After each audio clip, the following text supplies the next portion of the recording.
खुलुमबाय नायगिरिफोर फिन खनसेबाव दिनैनि गोदान ब्लगाव बरायहरलायबाय नै थाया सासेया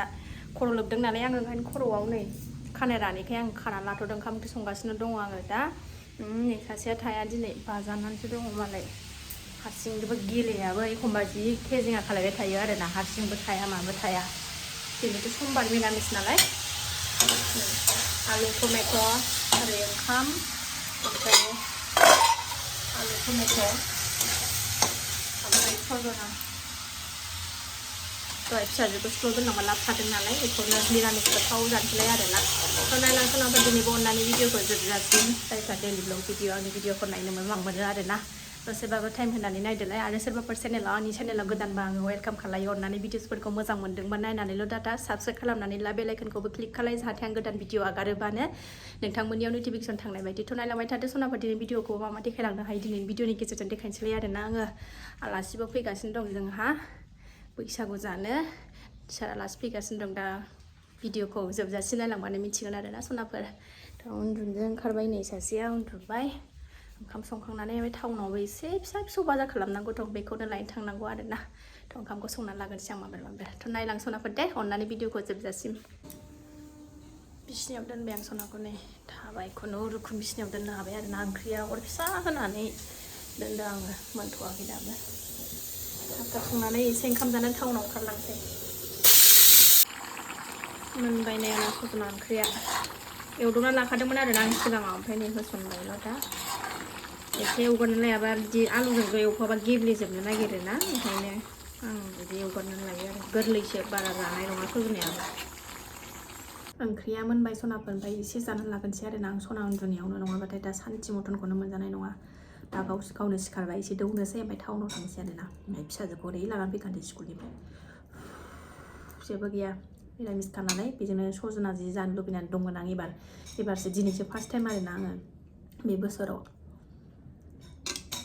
जि गोबाव जाबायमोन सजना जाया दिनैसोनो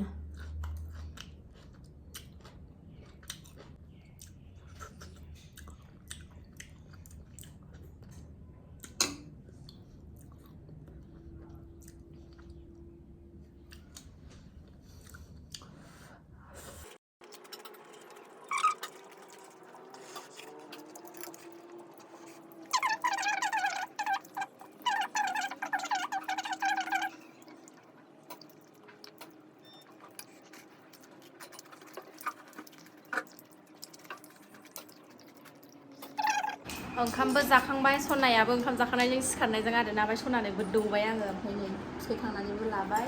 दसे थानानै टाउनाव थांसै आरोना एसे टाइम दंबावो नङाबा दा फिसाजोखौ नेहैबायसो थानांगोन ना गरमाव ओंखायनो एसे दसे थाबावनानै थांनोसै आरोना टाइमा दा 12था बारबाय बाबा अहा बाबायालाय अहा बाबाया फैलायदो फैलायदो फै औ बाय बाय होनदो दे माथो बाय बाय टाटा होनदो दे टाटा फै दे टाटा न' बाबाखौ लायनो गारि साबिया न' होन औ जि गाबखांबाय सिखारनानै आरोबाव गावहा खिदोंमोन नालाय बांसिन हाइसआव खियो नालाय बियो ओमफ्राय दिनै फेनबो गाननो हायामोन थुखैनोसैखाय फेनबो गाननो हायाखैमोन नालाय ओमफ्रायो सिलायाव थानानै हायाव खिहैबाय नालाय ओमफ्राय आखाइयाव दांलाफ्लांबाय नालाय जि मुगैखो ना माखो गावनिबा सिरिखौनो थाला बिसिबांबा गोबाव गाबबाय थांलायबाय जै गाबबाथाय बुरखायनोनो हाखाया आरोना बिमाबाबो ओंखारबाय जोङो थांनो टाउनाव थांनानै फिसाजोखौ लायनोसै दा आलासियाबो खयथायाव सफैयो जोंनिया नङाबा दा थांफिननांगोनसो अबाव दंहैयो होननानै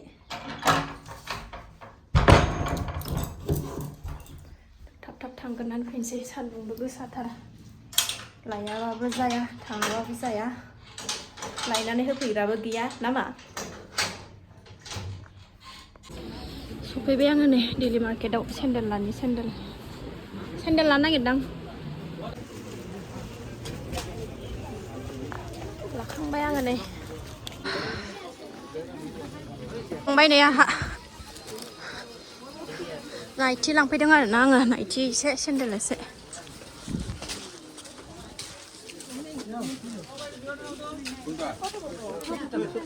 सेन्देला मोजां मोजांथार सेन्देला मोजां मोजांथार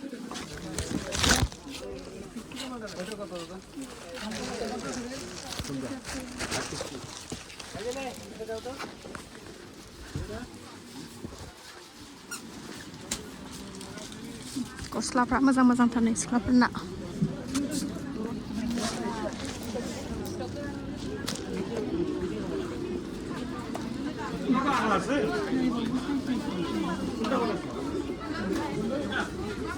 जी फिर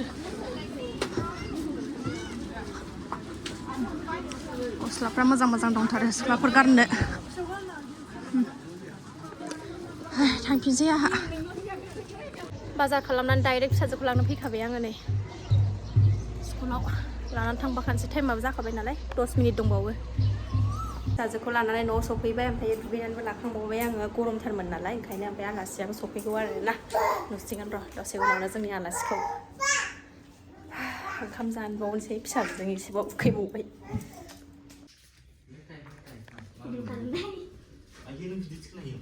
नै जोंना आलासिया बेनो खावब्लारामाव फैबाय नै जोंना सिनायोना सिनाया ओमफ्राय मानो बिदि लखबनानै लाखो आइसक्रिमखौलाय आंनोलाय आइसक्रिमा नङा बिदिनोखासो बेहायनो हरदों लाबाखै माफिया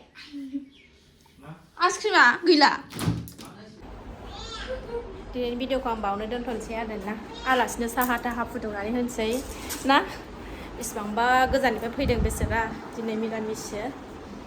बिफाया आइसक्रिम लाबोदों नालाय बेखौनो जागासिनो